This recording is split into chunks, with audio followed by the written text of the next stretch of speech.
ዱባይ ትንሽ ልቆይ ምናምን ነገር ነበር። ነገር ግን ፋዘር ሰርጀሪ ድንገት መሰራት እንዳለበትና ሆስፒታል እንደሆነ ተነገረ። ያደርጋል ያለበት ሁኔታ ከባድ ነው። ይፍታም ያለበት ሁኔታ ከባድ ነው ለመናገር። አሁን በርትቶ ልታዩት ትችላላችሁ ምናምን፣ ግን ወፍራም አንጀቱ ላይ ካንሰር እንዳለበትና ሌሎች ነገሮችም ነገሩን። ይሄ ነገር ለብዙዎቻችን ለኔም ለቤተሰቦችም ለሁላችንም ዱብዳን የሆነብን ብዙዎቻችንን አስደንግጦናል።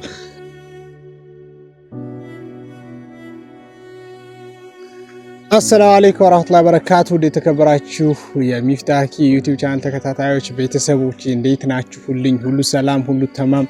እኔ አልሐምዱሊላህ በጣም ደህና ነኝ። ያለፉት ስንት ቀን አንድ ወር ኦልሬዲ ሊሆነኝ ነው ቪዲዮ ከጫንኩኝ በመሃል የለሁም ነበር። ከዛ ደግሞ ሌሎች ነገሮች ህይወቴ ላይ ተፈጥረው እንግዲህ ጠፍቼ ነበር። ከዛም ከሁለት ሳምንት በኋላ አካባቢ ባለፈው የተለያዩ ሶሻል ሚዲያዎች ላይ ትንሽ ነገር ነግሬያችሁ ነበር። ፋዘር ከፍተኛ ትልቅ ሰርጀሪ እንደተሰራና በዛ ምክንያት እንደጠፋሁኝ ነግሬያችሁ በርካቶች ተጨንቃችሁ ስጠይቁኝ ነበር። ዛሬ ዲቴይል ነገሮችን ልነግራችሁ ተመልሼ መጥቻለሁኝ ማለት ነው። ኢንሻአላህ ካሁን በኋላ የተለያዩ ነገሮች በሚኖሩ ሰዓት እየመጣሁኝ እንደዚህ አፕዴት የማደርጋችሁ ይሆናል። ያለውን ነገር በሙሉ የምነግራችሁ ይሆናል። ያለውን ለውጥ ሁሉም ነገር እንደዚሁ የምገልጽላችሁ ይሆናል ኢንሻአላህ ማለት ነው። እንግዲህ እናንተ ጋር ያለኝ ግንኙነት ወይም ሶሻል ሚዲያ ላይ የጠፋሁት ባለፈው ከ3 ሳምንት ከምናምን ኦር ከ4 ሳምንት በፊት ዱባይ ሄጄ የዛ ላይ ነበር የተቋረጠው የኔና የእናንተ ግንኙነት። ከዛ በኋላ ሚፍታህ የለም ድምጽም የለም ጠፋ አይነት ነገር ነበር። ነገር ግን ዱባይ እንደ ጅሙዓ ዕለት እጂ በሁለተኛው ኦር በሶስተኛው ቀን ዱባይ የቆየሁት 3 ቀን መሰለኝ። ማክሰኞ ላይ ድንገት ያላሰብኩት ነገር ተፈጥሮ ወደ ኢትዮጵያ ተመልሼ ከዛ ክፍለ ሀገር ነው የምገኘው ማለት ነው። አባቴ በድንገት ከዛ በፊት ምንም ያመመው አልነበረም። ነገር ግን ድንገት ሰርጀሪ መሰራት እንዳለበትና ለህይወቱ አስጊ እንደሆነ ተነገረው። ከዛም ወደ ሆስፒታል ሄዶ ድንገተኛ ሰርጀሪ ተደርጎ ከውስጡ ከሰርጀሪው እንደሚባለው ከኦፕሬሽን ከተደረገ በኋላ ይሄ ወፍራማ አንጀት ፓርቱ ተቆርጦ መወገድ እንዳለበት ምናምን ተነገረው። እነዛ ነገሮች ከተደረጉ በኋላ ከውስጡ የወጣው ነገር ወደ ፓቶሎጂ ነው ምናምን የሚባለው በሙያዊ ቋንቋ መሰለኝ ፓቶሎጂዎች መመርመር እንዳለባቸው ምናምን ነገር ተነገረን።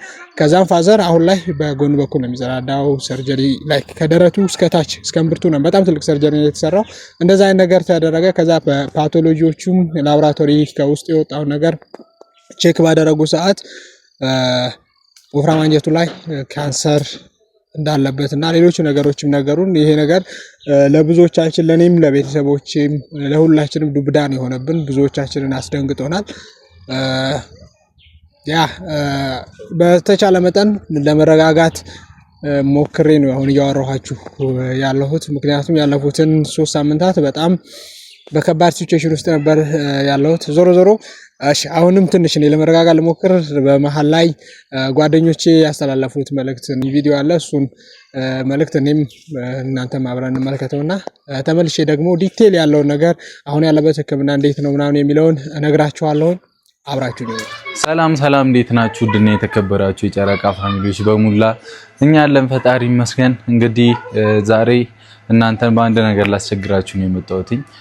ጸሎት በጣም ጸሎታችሁ ዱዓችሁ የሚያስፈልገን ሰዓት ነውና አሁን ላይ ከኛ ጎን ከወንድማችንም ጎን እንድትሆኑ የምንፈልግበት ሰዓት ነውና በተለይ በጸሎት በጣም እንድታግዙን እንፈልጋለን። ላይክ እኛ የነበርንበት ችግር እኔና ሄም የገባንበት ሁኔታ ስለ ወንድማችን ምንም ያወራነው ነገር አልነበረምና በውስጥ ብዙ ችግሮች ተፈጥረዋል። እያወራን ነው ከሚፍታህ ወንድማችን ጋር ብዙ ነገር እየተለዋወጥን ነው ያለውን ነገር ቀን በቀን እያወቅን ነውና ግንኙነታችን እንዳለ ሆኖ ሳለ ግን የእናንተን ጸሎት የምንፈልግበት ሰዓት ነው። ወንድማችን ሚፍታህ እንደጠፋ ታውቃላችሁ። እኛ ቦስ ነው የምንለው። ሚፍታህ እንደጠፋ ታውቃላችሁ። የጠፋበት ምክንያት የሚፍታህ አባት ያው የኛም አባት ነው፣ በጣም ምርጥ አባት ነውና ያለበት ሁኔታ በጣም ጸሎት የሚሻ ነው። በቃ ጸሎት የሚያስፈልግ ነው።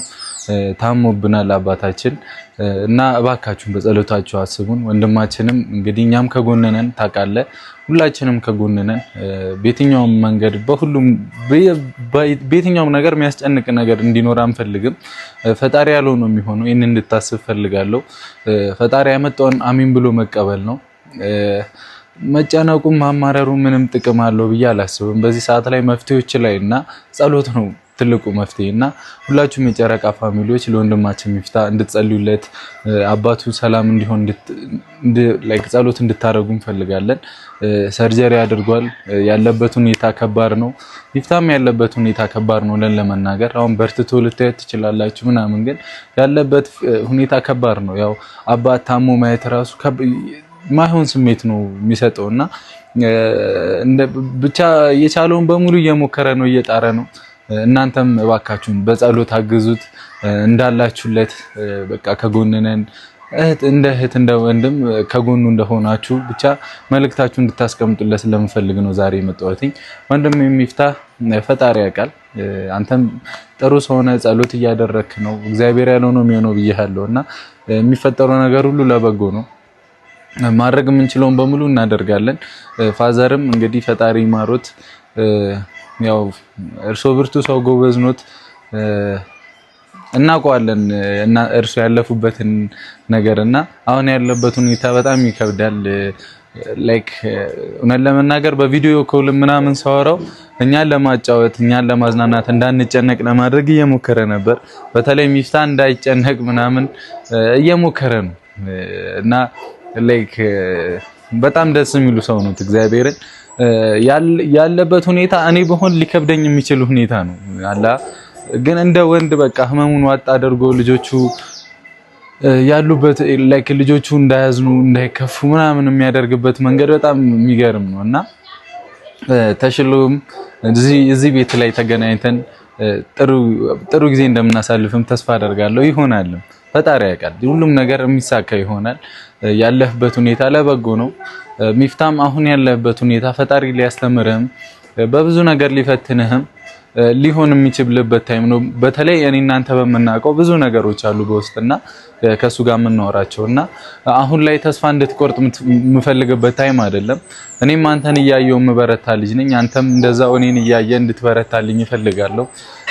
አሁን እንግዲህ ለአባትህ ከጎኑ መሆን ያለህበት ታይም ነው። ኦሬዲ ለቤተሰብ ሁሉ ጊዜ መሆን ከጎናቸው መሆን ግዴታ ነው። ግን ያው በተለይ ደግሞ አሁን አንተን የሚፈትን አንተን በቃ የሚፈታተን ታይም ሊሆን ይችላል። ግን ተስፋ እንድትቆርጥ አልፈልግም፣ እንድትበረታልኝ ነው የምፈልገው። የመጡብህ ነገሮች ሁሉ ለበጎ ናቸው። እኛም ጓደኞች፣ እኔም ሃይሚን ብትሆን በዙሪያ ያለም ነፍጼ ነናቲም ሁሉንም እንግዲህ ካንተ ጎን ነን። እሺ ጭራሽ ላንተ የሚከፈለውን መስዋዕትነት ለመክፈል ሁላችንም ዝግጁ ነን። ምንም ወደኋላ የምንልበት ሁኔታ የለም።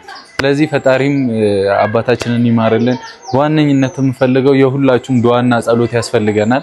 ሁላችሁም ጸሎት እንድታረጉለት ለአባታችን ተሽሎት ወጥቶ እንዲያመሰግናችሁ ነው የምንፈልገው። ያው ካሜራ ላይ ከካሜራ ጋር ይጣጣ ባናገም ተሽሎት ሲመጣ ሁሉም ነገር የምናሳውቃችሁ ይሆናል እና እንደሚሻለው 100% እርግጠኛ ነኝ። እግዚአብሔር ያውቃል በእውነት እና ያው አስገድደንም ቢሆን ወደ ካሜራው አምተን እናንተን የምናስመርቅ ይሆናል። የአባት ምርቃት እንግዲህ ትልቅ ነው አይደለ? የአባት ምርቃት አይገኝም እና ለዛ ቀን ፈጣሪ ያብቃን ለማለት ነው። ጸሎታችሁንም አድርሱልኝ።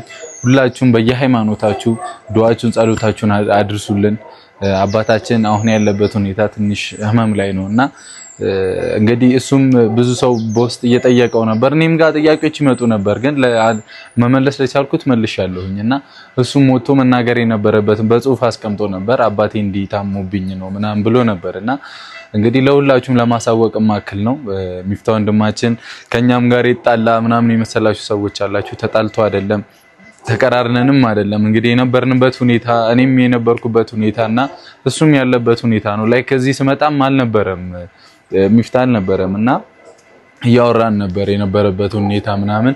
እንግዲህ አዲስ ነገር ሲኖር ከስር እየተከታተልን እናደርሳቸዋለን። ወንድሜ ሚፍታ በርታልኝ አባቴ። በቃ ፈጣሪ ያለው ነው የሚሆነው። እኛም ከጎንነን አባታችንም ድኖ እንደምናየው ቆሞም እንደሌላው ጊዜ ፈታ እንደሚያደርገንም እዚህ መቶ ተስፋ አደርጋለሁ። እንደዛ እንደሚሆን እግዚአብሔር ያውቃልና አንተ ብቻ በርታልኝ። ከልቤ እኔ እየጸለይኩልህ ነው። በጣም ነው የምወድህ። ኑርልኝ ወንድሜ።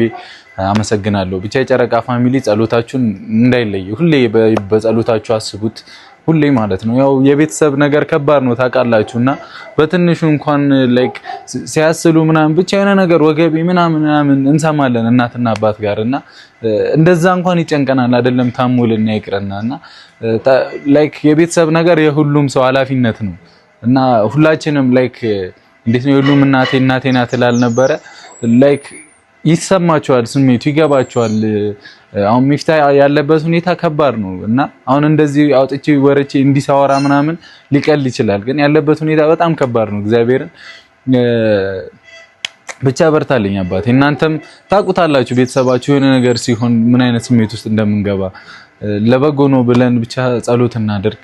እናንተም ጋር እንግዲህ የጨረቃ ፋሚሊዎችም ጋር የታመመባችሁ ቤተሰብ ካለ ፈጣሪ ይማርላችሁ፣ እግዚአብሔር ይጠብቃችሁ ሁላችሁንም። ወንድሜ ማይዞህልኝ በርታ። እንግዲህ ሌላ ምንም ልል አልችልም። እግዚአብሔርን እኔም በጸሎት እንድታግዙት ነው የምፈልገው። እኔም በሁሉም ነገር ከጎን ነኝ። እወድሃለሁ ወንድሜ። መልካም ቀን ይሁንልክ። ቻው። የጓደኞቼን መልእክት ሰምተን ተመልሰን መተናል። እኔ ጋር ያለውን ዲቴል ነገር ደግሞ አሁን ነግራችኋለሁኝ ማለት ነው። እንዳልኳችሁ እኔ ዱባይ ነበርኩኝ በሰዓቱ። ከዛ ዱባይ ትንሽ ልቆይ ምናምን ነገር ነበረ። ነገር ግን ፋዘር ማክሰኞ ዕለት ዛሬ ማነው ቀን ብቻ ከ3 ሳምንት በፊት ምናምን ሰርጀሪ ድንገት መሰራት እንዳለበትና ሆስፒታል እንደሆነ ተነገረ። በሰዓቱ እኔ እዚህ አልነበርኩም። ከዛ ሰርጀሪ ከተሰራ በኋላ በመነገታው ምናምን መጣሁኝ እዚህ። ሰርጀሪ ከተሰራም በኋላ ሳይው በጣም ነው የደነገጥኩት። አባቴ በጣም ተቀይሯል ምናምን ላይክ አክቹአሊ ከሰርጀሪ በኋላ ኤክስፔክትድ የሚደረግ ነገር ነው ይመስለኛል። ማውራት አይችልም ምናምን። ከዛ በፊት እንጂ የሚበላው ነገር ላይክ አይጸዳዳም ነገር ነበር መሰለኝ። ለ2 ቀን ምናምን እንደዛ አይነት ነገር ተፈጥሮ ከዛ ያ ነገር እንትን ካላለ በአፍንጫው በቱቦ ምናምን አድርገው አወጡለትና መጀመሪያ አንጀት መታጠፍ እንደው ያ አንጀት ድርቀት አሉት። ከዛ አንጀት መታጠፍ ነው አሉት። ዶክተሮቹም ሊያውቁት አልቻሉም። ከዛ ትልቅ ሆስፒታል በሚሄድ ሰዓት ለቼክአፕ ነበር መጀመሪያ የሄደው። አሁን ሰርጀሪ ካልተደረገ መዳን አትችልም ምናምን አይነት ነገር አሉት። ሰርጀሪ ከተደረገ በኋላ ከውስጡ 8 ሰዓት ምናምን አካባቢ የፈጀ ሰርጀሪ ነው። አክቹአሊ ረጅም ሰርጀሪ ነበር ዶክተሮቹ ለራሱ። ከዛ በኋላ እኔ ከመጣሁ በኋላ ሳወራቸው እንደዚህ አይነት ትልቅ ሰርጀሪ የመጀመሪያ ነው ምናምን እያለኝ ነበረ። ዶክተር ፉአድ ይባላል። ሻራውቱ ዶክተር ፉአድ። በዚህ አጋጣሚ ላይክ አባቴን በጣም ነው የተከታተለልኝ። እኔም ጋር እንደ ፍሬንድ ሆኖ ነገሮችን ላይክ ዲቴል ሲነግረኝ የነበረው እሱ ነው። ዶክተር ፉአድ በዚህ አጋጣሚ በጣም አመሰግናለሁ። ዘን ከሰርጀሪ በኋላ 8 ሰዓት ከፈጀ ሰርጀሪ በኋላ አባቴ ለረጅም ሰዓት ሊነቃ አልቻለም ነበር። አጎቴ፣ ሌሎች ቤተሰቦችም እየተከታተሉ ነበር በሰዓቱ እኔን በስልክ ሲነግሩኝ። ብቻ ለሊቱን ሙሉ ምሽት 1 ሰዓት አካባቢ ጀምሮ 9 ሰዓት ተኩል ነው ለሊት ሰርጀሪው የጨረሰው።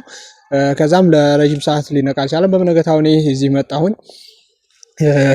ከዛ ከሰርጀሪ በኋላም ከውስጡ የወጣው መመርመር እንዳለበት ምንድነው የሚባለው የሆነ ብቻ የሆነ የምርመራ እንትን አለ። ፓቶሎጂዎች ናቸው የሚመረምሩት እና እሱ ቼክ መደረግ አለበት። እዛ ሰርጀሪ የተሰራው ፓርት ላይ ካንሰር ነገር ጠርጥር ያለው አለኝ ዶክተር ፉአድ። እሱን ከዛ ወደ ሌላ ፓቶሎጂ ወዳሉበት ሆስፒታል ተልኮ ከሳምንት ምናምን በኋላ ውጤቱ መጣ።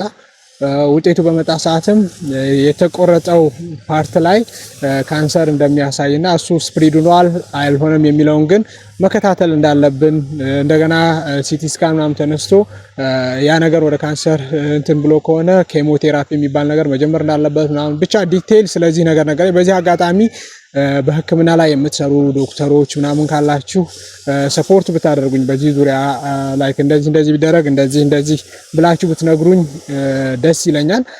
ከዛም በዚህ ባለፉት ጊዜያት እንግዲህ አባቴን እኔ 2 ቀን ምናምን ነው ቤት የነበርኩት ቤት ያደርኩት ሁሉ ቶታሊ ሆስፒታል ነበርኩኝ። በጣም አላውቅም ብቻ እኔ አባቴ ጋር በጣም ክሎዝ ነን፣ እንደ ፍሬንድ ነን ወላሂ። ከዚህ በፊት ለእናንተ ሚዲያ ላይ ምናምን አውርቼ ላላውቅ እችላለሁ ስለ አባቴ ምንም ነገር ፕራይቬት ብቻ አባቴን የሆነ እንትን ማለት አልፈልግም። ምን ልበላችሁ ሰዎች በእንትን ለራሱ እንዳይብኝ አልፈልግም። በጣም ነው የምቀርበው፣ በጣም ነው የምወደው። በጣም ብዙ ነገር ሆኗል አባቴ እኔ ጋር በጣም ክሎዝ ነን፣ እንደ ፍሬንድ ነው የምናወራው ኤቭሪቲንግ ምናምን ማለት ነውና እንጃ ብዙ ቅርብ የሆኑ ሰዎች ያውቃሉ እኔና አባቴ ያለንን ግንኙነት። ያ ነገር በጣም አስደንግጦኝ ነበር ምናምን። ከዛ ሲቲ ስካን ምናምን ተነሳ፣ ሌሎች የሊቨር ኩላሊቶቹ ምናምን ጥሩ እንደሆኑ ነገር ግን አሁንም ሳምባው ላይ የሆነ ነገር እንዳለ ምናምን አይነት ነገር ተነገረኝ። ከዛ ኬሞቴራፒ መጀመር እንዳለበት ኬሞቴራፒ ሜይ ቢ ሕክምና ላይ ያላችሁ ልታውቁ ትችላላችሁ፣ ወይም ደግሞ ካንሰር ከቤተሰቦቻችሁ የተገኘባቸው ምናምን ካላችሁም እሱን ትሪትመንት ልታውቁ ትችላላችሁ። እሱን ትሪትመንት መጀመር እንዳለበት ተነገረኝ ምናምን።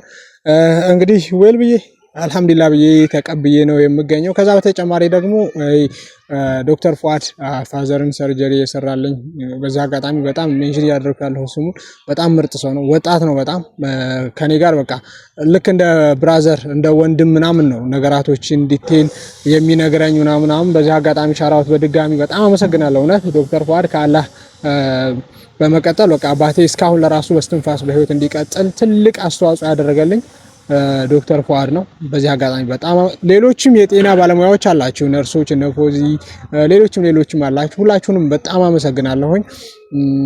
ብቻ የአባቴን ኬዝ የያዘው እሱ ስለሆነ ነው። ከዛ በተጨማሪ ፉአድ እንደነገረኝ ዶክተር ፉአድ እንደነገረኝ ከሆነ ስቴጅ 4 አካባቢ ደርሷል አለኝ። መጀመሪያ የፓቶሎጂ ሪፖርቱ ላይ እኔ በስራ ቋንቋ አላውቅም፣ ሜይ ቢ ጤና ስላልተማርኩኝ ስቴጅ የሚለው ላይ የሆነ ፒቲ ምናምን የሆነ ብቻ ኮድ ነው ያለውና እሱ ነገር ቼክ ሳደርግ ኦንላይን ምናምን ሜይ ቢ ስቴጅ 3 ምናምን ሊሆን ይችላል የካንሰር ስቴጁ ምናምን አይነት ነገር ነበር ያለው። ከዛ ፉአድ ደግሞ ሪፈር ያለው ፔፐሩ ላይ ስቴጅ 4 ኮንክሉድድ ሆኗል ስቴጅ 4 እንደሆነ ምናምን አይነት ነገር ብሎ ጽፎ ነበርና እኔ ደንግጬ ጠየቅኩት ዶክተር ፉአድን ስቴጅ 4 ብለህ ኮንክሉድ ምናምን ብለሃል፣ ስቴጅ 4 መሆኑ ተረጋግጧል አይነት ነገር ብለሃል፣ ምንድነው ምናምን ስለ ያ እንደዚህ አይነት ኬዝ ከሆነ እንደዚህ ነው የሚሆነው ስቴጅ 4 ምናምን ሊሆን ይችላል። ነገር ግን ያው ኬሞቴራፒ ጀምሮ በተቻለ መጠን እናንተ ትሪት ልታደርጉት ይገባል። ከዛ በተጨማሪ እሱም ራሱን እንትን ሊል ይገባል ምናምን አይነት ነገር አለኝ። ዞሮ እስከ አሁኑ ሰዓት ድረስ ያለው የአባቴ ኬዝ ይህን ይመስላል። ይህንን የነገርኳችሁ አላውቅም ብዙዎቻችሁ ተጨንቃችሁ ስጠይቁኝ ስለነበር ምናምን ነው። ከዛ በተጨማሪ ደግሞ ያለፉትን 1 ወራት እኔም ከዩቲዩብ ጠፍቼ ነበር። አሁን ግን ወደ ዩቲዩብም እመለሳለሁኝ ብዬ አስባለሁ። ላይክ የፋዘርን ትሪትመንትም ለማፋጠን የፋዘርን እኔ መስራት ምናምን ስላለብኝ ወደ ዩቲዩብ እመለሳለሁኝ። ስለዚህ ተጨንቃችሁ ስጠይቁኝ የነበራችሁ በሙሉ የፋዘር ኬዝ እስካሁን ያለው ነገር ይሄ ነው። ኢንሻአላህ ብዙዎቻችሁም ዱዓ ስታደርጉልኝ ጸሎት ስታደርጉልኝ እንደነበረም አውቃለሁኝ። ለዛም ደግሞ በጣም አመሰግናለሁኝ። ከአሁን በኋላ ወደ ዩቲዩብ ከጎን ለጎን የፋዘርን ኬዝ እየተከታተልኩኝ ዩቲዩብ ላይ ላለመጥፋት እሞክራለሁ። የጠፋሁት ግን ይሄ ኬዝ ስለገጠመኝ ነው ህይወቴ ላይ። ብዙዎቻችሁ ህይወታችሁ ላይ ያላሰባችሁት ነገር ይገጥማችኋል። ከ3 ሳምንት በፊት ሚፍታህ ሲዝናና ምናምን ነው የምታውቁት ምናምን ድንገት ብቻ አላህ የሚያመጣውን ነገር አታውቁም። አላህ የሚፈትነን ደግሞ በአቅማችን ልክ ነው ብዬ አስባለሁኝና የኔንም ፈተና እንደዚህ አድርጎታል። አላህ ሁላችሁንም ከፊትና የጠብቃችሁ፣ እንደዚህ አይነት በሽታም አላህ እናንተን የሚጠብቃችሁ፣ ቤተሰቦቻችሁን የሚጠብቅላችሁ። በሌላ ቪዲዮ እንገናኛለን። ያለው ነገር ይሄን ይመስላል። ሳላለቃቀስባችሁ ቻው ልበላችሁ፣ ምክንያቱም ኢሞሽናል እየሆንኩ ነውና ይመቻችሁ ባይ